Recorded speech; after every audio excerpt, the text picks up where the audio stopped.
Her true story from Georgia. My son said, "She needs me more than you," on Christmas, and left me for his sick mill. Then I saw their beach photos from Hawaii. One text, and she called me sobbing within the hour. "You're used to being alone anyway," she said with a smile that cut deeper than anything. "A worm should know to find its own leaf. Don't go looking in someone else's nest, or you'll get eaten." Christmas Eve was always mine. I had held on to it for years. Through my husband's cancer, through job losses, family moves, births, deaths, broken bones, and burned turkeys. Somehow, no matter what the year threw at us, I had always managed to bring everyone back home, to my table, for this one night. Just one night. So when I walked into the dining room with the pumpkin pie still steaming in my hands, my heart swelled with something soft. I had baked it from scratch, the way my mother had taught me. I even used the same pan, chipped at the edge, but it held memory like no fancy one could.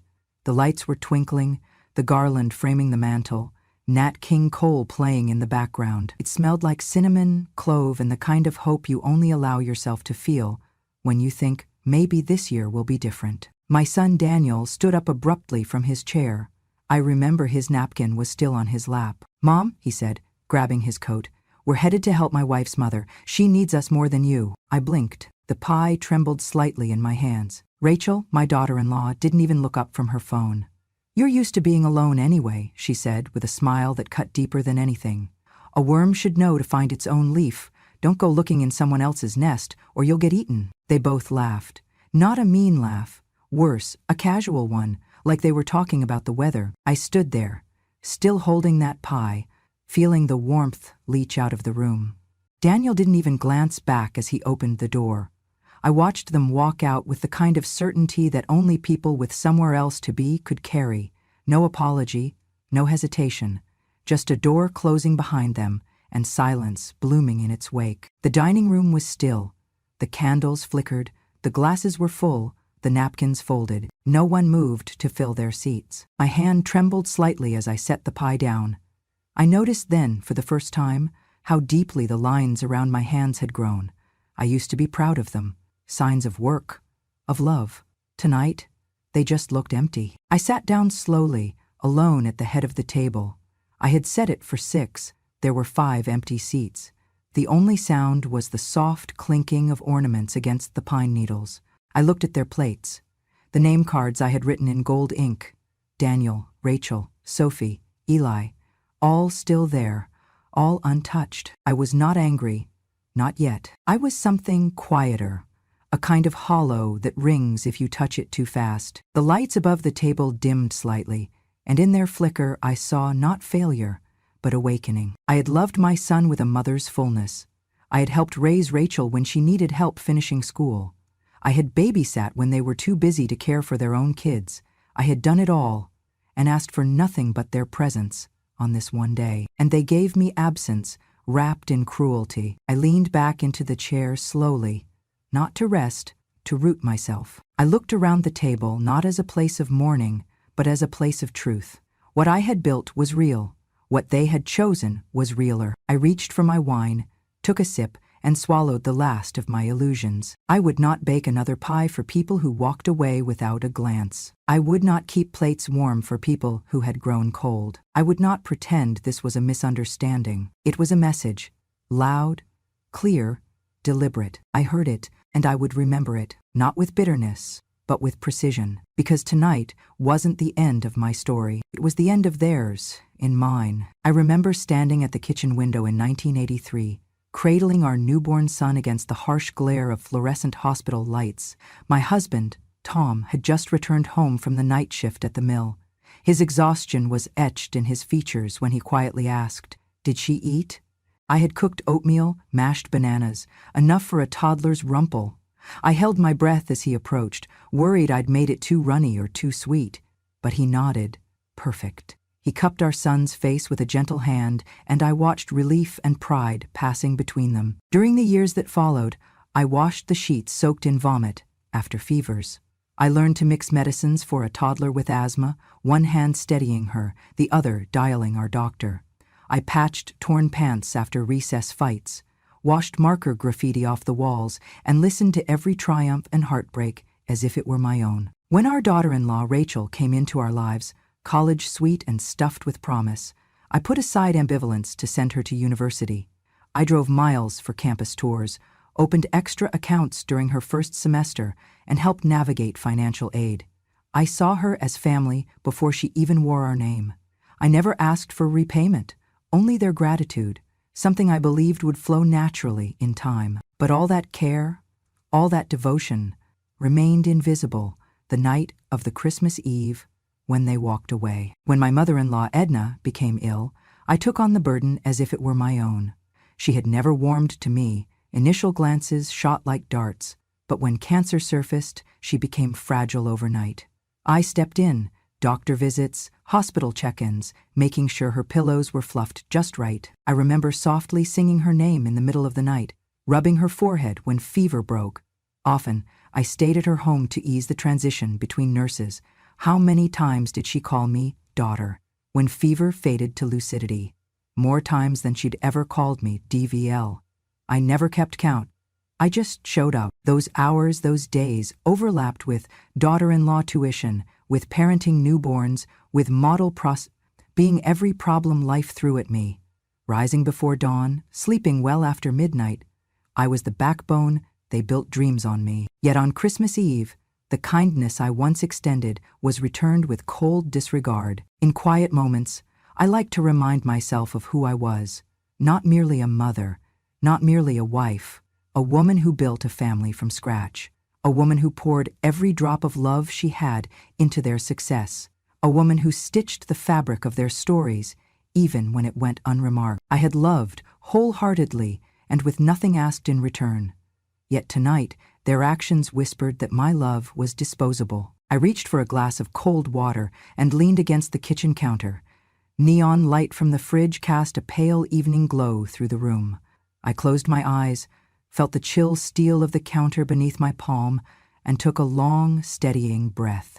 In that moment, a gentle voice inside me said 2 words, "I deserve better." And late that night, I whispered a quiet affirmation to myself in the dim silence, "I am worth more than this." I did not know what would come next, but I felt, with unwavering certainty, that I would not return to being invisible.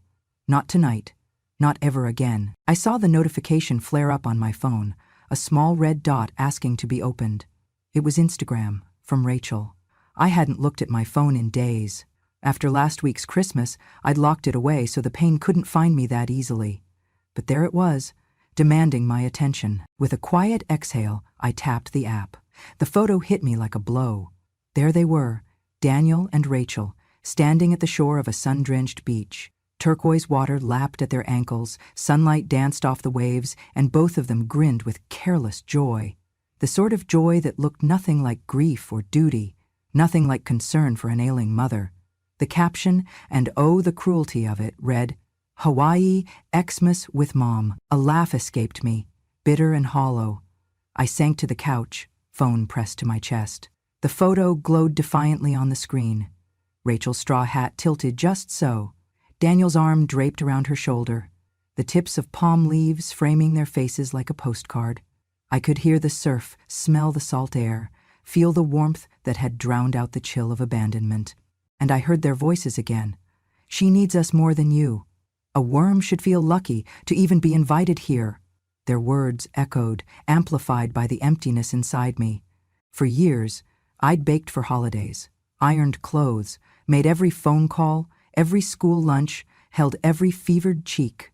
I had been the rock, the bedrock of our family, and they repaid me with absence, with shame and betrayal and Hawaiian sunshine. The world grew cold around me.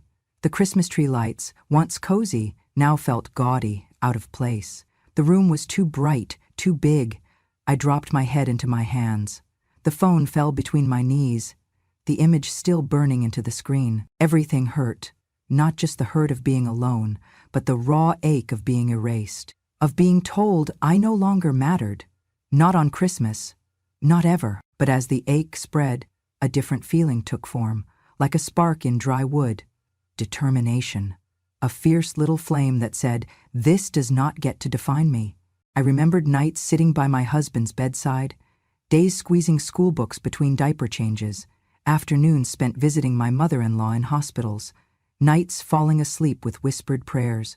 I had been there for everyone, so I decided I would be there for myself. With effort, I lifted that phone and stared at the photo again. My thumb hovered over the reply icon. Images flashed, my face at his birth, at graduations, at holidays, at prayers.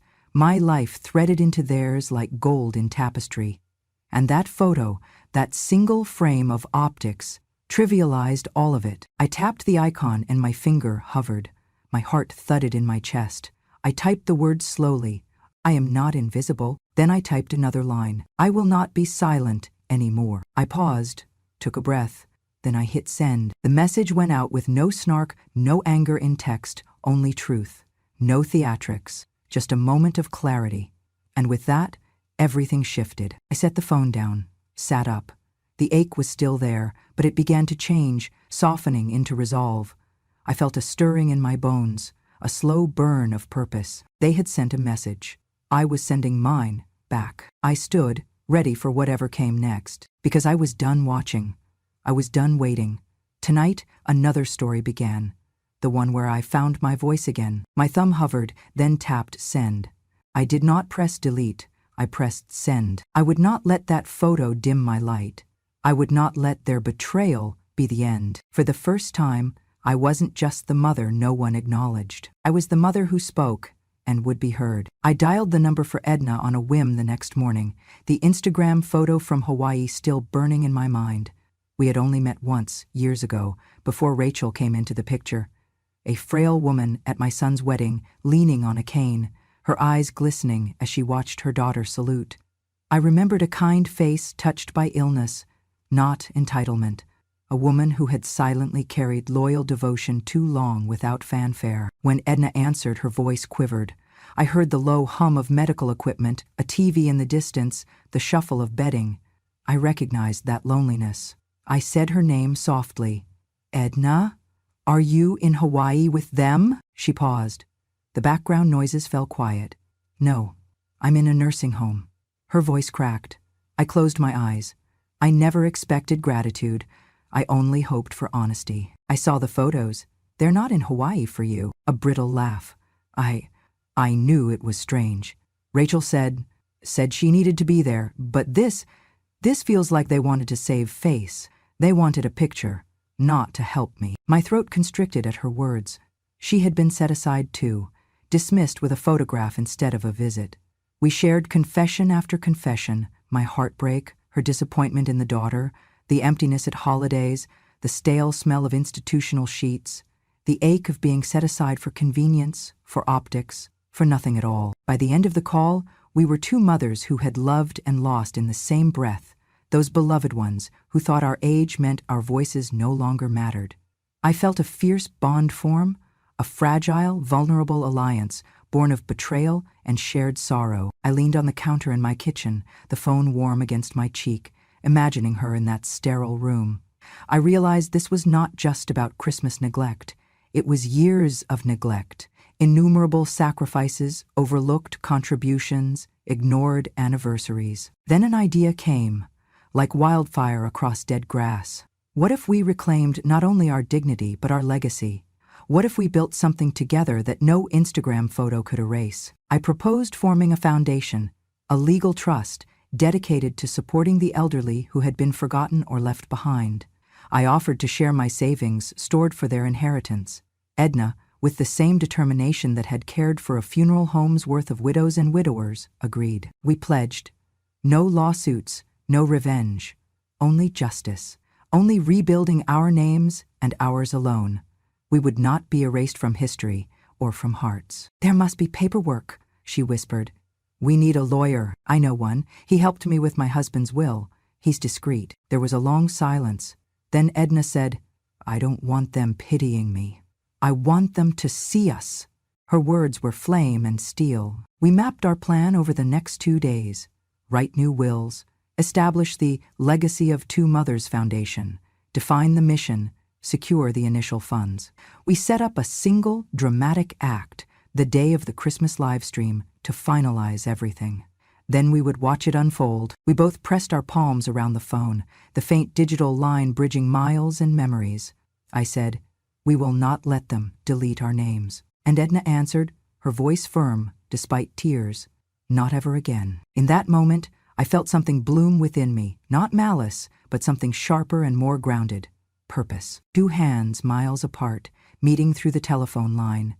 Two hearts folding their strength together, and the silent vow, we will ensure we are not forgotten. We will ensure they remember us. We hung up. The room felt colder, but I lit a candle anyway. Our candle. And in the glow, I knew the rest of this story had already begun. I visited the lawyer's office early the next week, entering through a side door so no one from my family would recognize me. I carried only a small folder with documents and 2 pens. I had chosen this attorney because he knew discretion.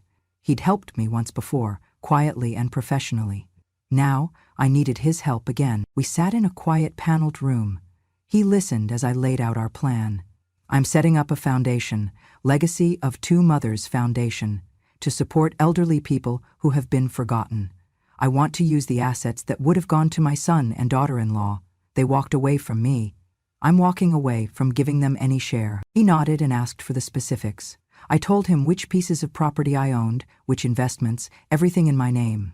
He made notes, confirming details. "And you also want to exclude your son, daughter-in-law, and anyone else who abandoned you or fails to support the elderly?" he asked. "Yes," I said, voice steady. "Anyone who shows no heart for the aged or desert their parents on holidays." He paused. "That's a strong provision. Do you want to make that criteria precise or broad?" I straightened. "I want it clear. Anyone who fails to see their mother or father or mistreats them loses any claim."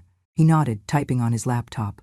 "Understood." Then he guided me through the process, creating the foundation as a nonprofit, drafting the mission statement and board members list, which would include myself, Edna, and a trusted neighbor. He rehearsed each section of the will with me, naming legal trustees, outlining powers to manage the assets, a letter to the future executor, and the personal clause excluding family who betrayed their parents. Every phrase was deliberate. Finally came the key moment. We signed the 2-page legal declaration, a living will, trust creation, the lot. I held the pen in my hand, the weight of decision heavy but satisfying. I looked at the signature line. My name, clearly printed. I signed it, across years of quiet obedience and unremarked presence. Then Edna signed her portion over a tiny video call set up on a tablet. I watched her sign with trembling hands and then a firm and final press of her initials. We shared a long look through the screen, both overcome by a noble stillness. "Tomorrow," I said, "we go public." I left the office feeling lighter than I had in years. The decision was irreversible. The assets were no longer simply mine. They belonged to something larger, something meaningful. Walking out, I could almost hear my mother's voice, "Make your life count." She had raised 6 children on a schoolteacher's salary. I'd spent her life teaching values. Now I was putting those values into action. That night, I called Edna. She answered, voice thick with emotion. "Do you feel different?" I closed my eyes. "Freer," I said. "I gave our legacy back to us." She laughed softly. "They will know." "Yes," I agreed. "And so will we." I signed. I sealed. I reclaimed my story. I woke early on the day the Instagram post from Hawaii had gone live exactly 1 week ago. I dressed carefully in a navy sweater and pearls, simple and quiet, but not invisible.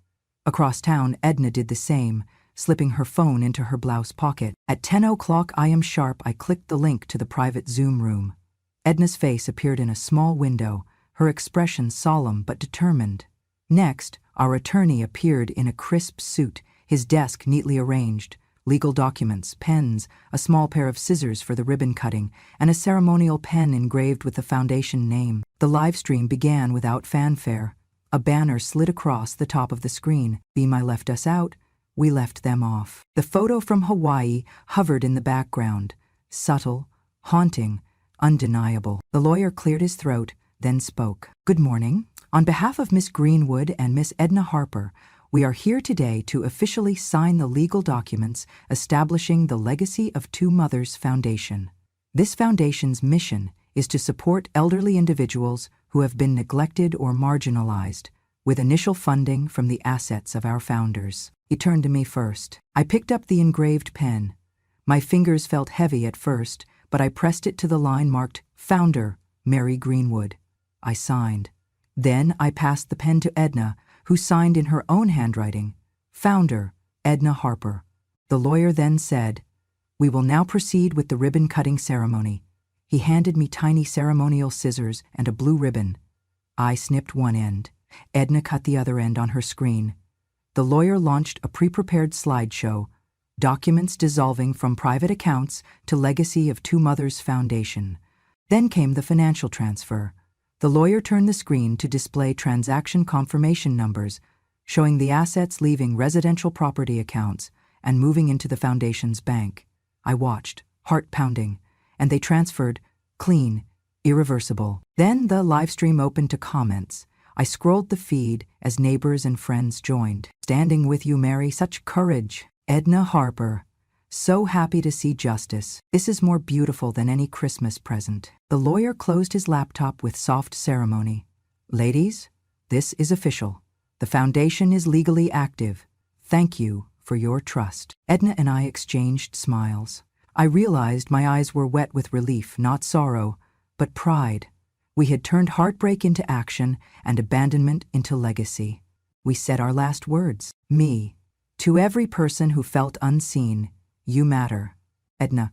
And you belong." The screen faded to our foundation logo, two interlocking mother figures embraced in a heart. In that quiet but powerful live stream, two women who had been cast aside stood shoulder to shoulder, reclaiming their stories.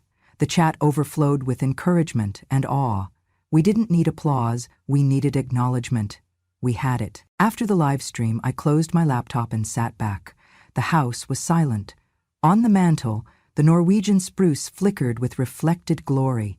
Today, it would hold more meaning than any holiday lights before it. Today, they would see our truth, not a photograph in Hawaii, but a legacy built from love, sacrifice, and quiet power. And the world witnessed it with us. I heard the car doors shut in the driveway, long after dark, but the house was no longer empty. Its walls seemed to hum with anticipation. I waited in the living room, Edna's voice still echoing in my memory. "You will know we are seen." I had lit a single lamp and settled into the armchair. My pulse was steady, but I felt its presence, a quiet drumbeat of expectancy. They entered without ceremony. Daniel's coat thudded against the wooden hanger. Rachel slipped the key back into its bowl. Their children, Sophie and Eli, hovered at the threshold with nervous eyes. For a moment, no one moved, until Sophie's gaze found the new sign beside the fireplace. "Legacy of Two Mothers Foundation, elegant script on a gold plaque," she gasped. Eli peered over her shoulder. Daniel and Rachel exchanged a sharp look, that same look of surprise, confusion, disbelief. I rose slowly and crossed to stand before the plaque. Daniel's voice trembled, small. "Mom, what is all this?" Behind him, Rachel's footsteps came forward. The silence between us was thick, full of questions waiting to be asked. He swallowed hard. "Mom, Rachel, I'm so sorry. We didn't know. We thought." I raised a hand, gently stopping the apology before it could unravel further. "Let me show you." I led them into my study, opened the drawer, and pulled out the legal folder. They watched as I flipped through photocopies. The deed of the foundation, the banking transfer statements, the public charity registration, even the live stream screenshot. Daniel's shoulders sagged as the pieces fell in place. Rachel pointed at a signed image. Is this real?" I nodded. "We followed through. We built it, not out of anger, but out of certainty. Certainty that mothers deserve more than a photo and an excuse." Rachel swallowed, tears streaking her cheeks. "Why, Moses, why would you do this?" she asked, voice small. I stepped closer. My voice was calm, not cold, but resolute. "Daniel, Rachel, we didn't do this to hurt you. We did this because every sacrifice we made, every patient night and worn-out dollar, was never just for you. It was for people like Edna and people like me who believed in family until realizing family didn't always believe back." Daniel sank to his knees in front of me, embroiled. My heart cracked, but I didn't flinch. "I betrayed you. I was wrong. Rachel sank to her knees too, but beside Daniel, she reached for Daniel's hand. Their children remained silent in the doorway, eyes wide. I knelt too, framing them in my arms. We did not use your mistakes against you. We used them to redefine our legacy. Edna entered quietly from the hallway. She came to stand behind me, hands resting on my shoulders. Her voice was steady. Don't ever think that two mothers cannot teach a lesson. We were invisible until we weren't. Rachel's voice cracked. But why us? I ruffled Sophie's hair.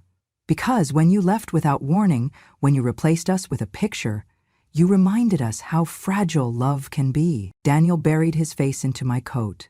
I'm so ashamed. Edna knelt on the other side. We're not here to punish. We're here to ensure no mother ever feels erased again. Rachel began to weep openly. Daniel echoed. Their remorse filled the room, warmed the corners that had grown cold. I stood and nodded to our foundation plaque. If you are willing to find us again, we are still here. They remained kneeling, eyes brimming. Outside, the clock ticked toward midnight. The house felt suddenly full, not of people, but of love rediscovered, lessons learned, hearts unbroken. And in that quiet reconciliation, I knew we had moved beyond betrayal. We had reclaimed something greater, our own truth, our own legacy, and the hope that even broken families can build something stronger together. Remember the morning the Legacy of Two Mothers Foundation trustee office finally flung its doors open to the community. A ribbon danced in the mild Georgia breeze, and the faces that gathered, lined with years of living and longing, were my true inauguration crowd. It felt like home, but grander, shaped by hope. Inside there were long tables stocked with warm casseroles, fresh oranges, and homemade tea. Volunteers welcomed guests with gentle smiles. Men and women from my neighborhood, some stooped, some alone, arrived with cautious curiosity. By the afternoon, I watched as they laughed over biscuits, shared memories, and tapped their toes to a volunteer's piano rendition of My Wild Irish Rose. Edna and I took turns at the front of the room, offering brief words on the mission: emotional care, health advocacy, community, and remembrance. But most of the day belonged to the people we were meant to serve, to those who needed not pity, but kindness, and, most of all, to people who needed to remember they mattered. Outside, a local news crew recorded the scene. The reporter spoke in measured tones. Today, two Georgian mothers, who were once overlooked by their own families, have come together to launch a foundation dedicated to supporting elderly individuals who have been neglected, offering companionship, healthcare support, and community at every age. The camera panned over smiling faces and warm handshakes. I saw Edna glance at me, and our eyes reflected the unspoken truth. Our legacy was not fluff or token. It was substance, real substance. Later in the week, I spent afternoons in the craft room lined with vintage sewing machines. Women who had once folded under the weight of loneliness now learned embroidery, quilting, flower arranging. We took turns guiding them, sharing stories of our own struggles, my husband's final days, Edna's nights in cold hospital rooms. In return, they offered laughter, colors, history, friendship. It was a circle of renewal I never thought possible in my last years. One afternoon, a plumber's grandson wandered in, shy and curious, watching me thread a needle for a volunteer. I paused and offered him a needle and ribbon. He looked at me, puzzled. I smiled and said, "We don't need our own grandchildren's affection. We need each other." It was his turn to smile then.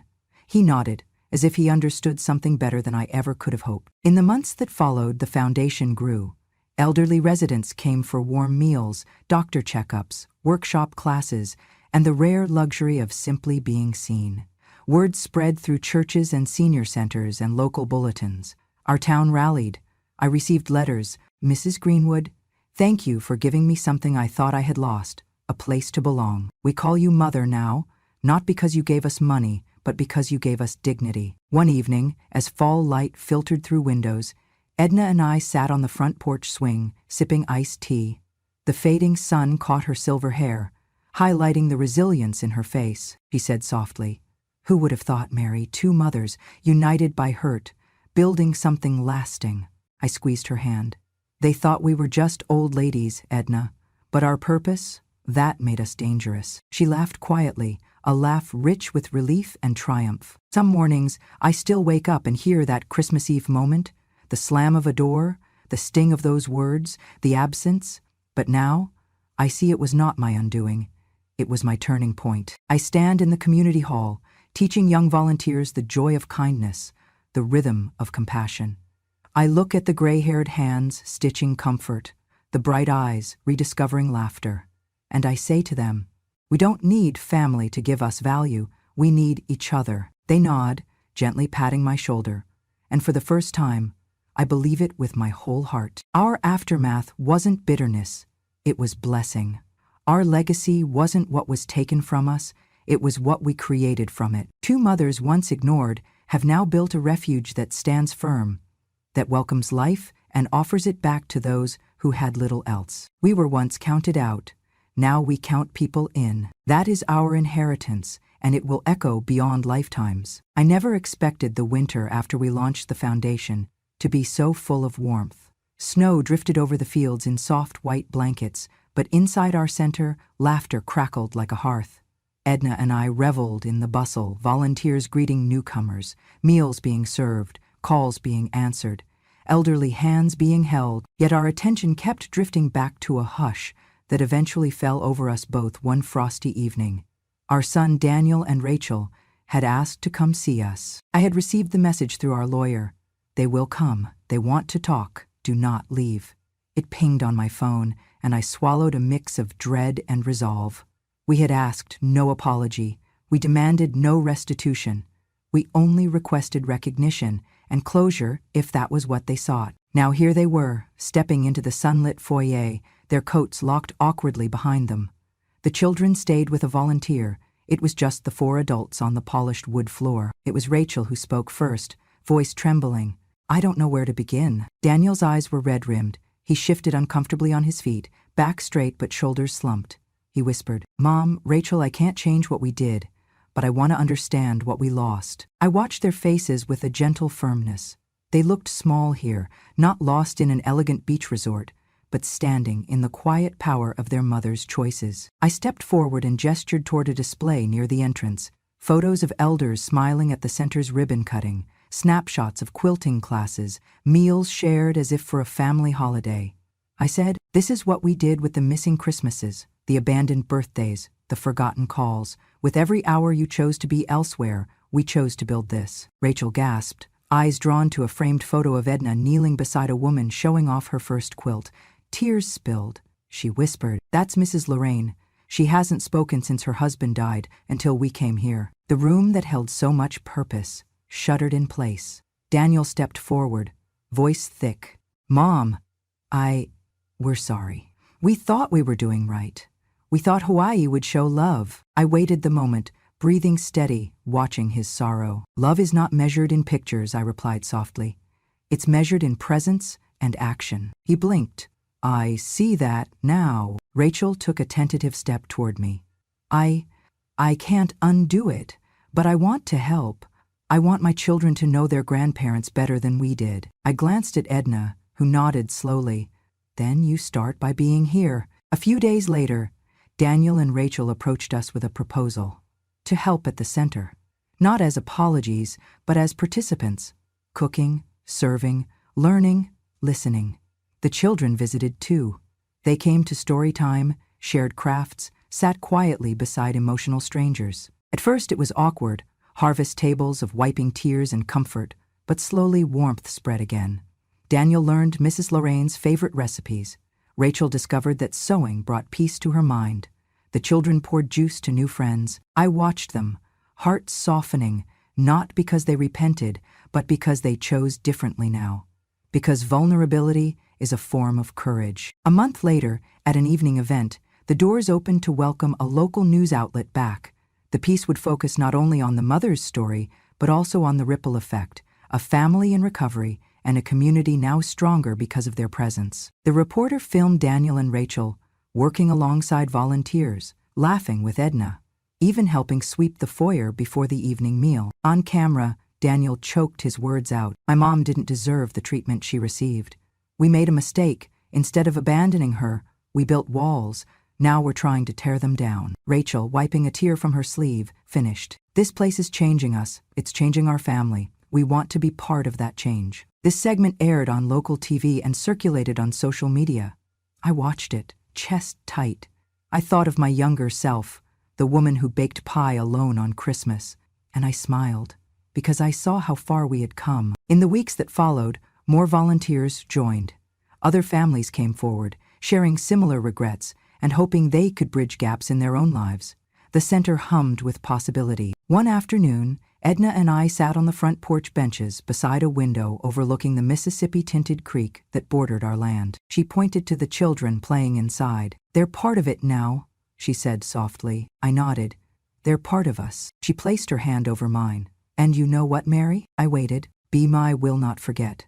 Not now." 3 months after their return, on a mild spring afternoon, Daniel and Rachel approached me with a small gift packet. Inside was a keychain and a handwritten letter. I unfolded the note. "Mom, we don't know if you'll ever forgive us, but we hope you accept this, our own contribution to Legacy of Two Mothers.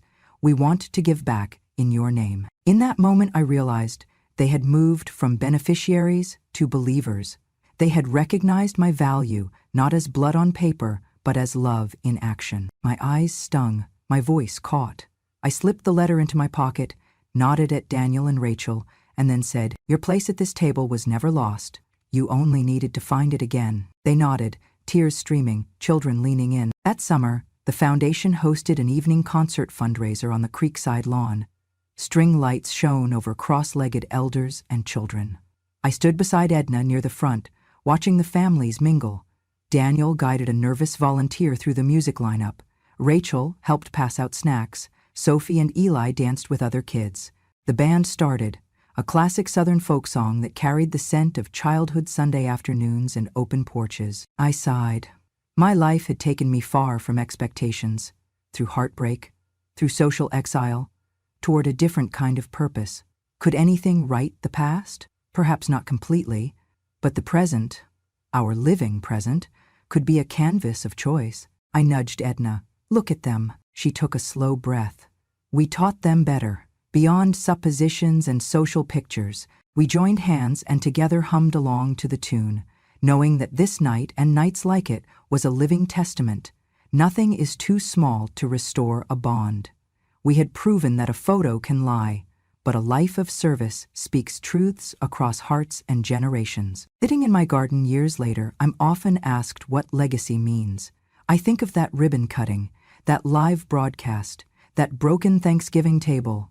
I think of the heartbreak we transformed into service, and I smile. I tell them, legacy is not what they took from you, but what you did with what they left behind. The center still stands, the wreath lights still flicker, the laughter still fills the halls. Every family who comes through is greeted by volunteers who learned here and want to give back.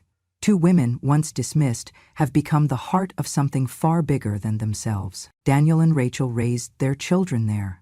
They teach lessons I never had to teach them. The quiet work of showing up, the healing that comes when you're truly present. We closed the loop. In the end, the strongest gift was not money or property. It was a living, breathing family that chose to rebuild rather than walk away. It was a community that saw 2 mothers and saw power in their love. It was a promise to every elder, you are not invisible. So no, we did not just get over their Hawaii trip, we transformed it by using the hurt as starting fuel. When I reflect on my journey, I realize we wrote a story stronger than any betrayal. We created sanctuary out of absence, dignity out of abandonment, meaning out of emptiness. And it was our greatest gift. They thought we were just old ladies. So we became their greatest lesson. They abandoned us on Christmas, but found their way back to love. They sent us cold photos, but we returned warmth for the world to see. Thank you for witnessing our story. If you believe that no one should feel invisible because of age or abandonment, please subscribe to Grandma True Stories. Join our journey where real grandmas share real strength and every voice counts.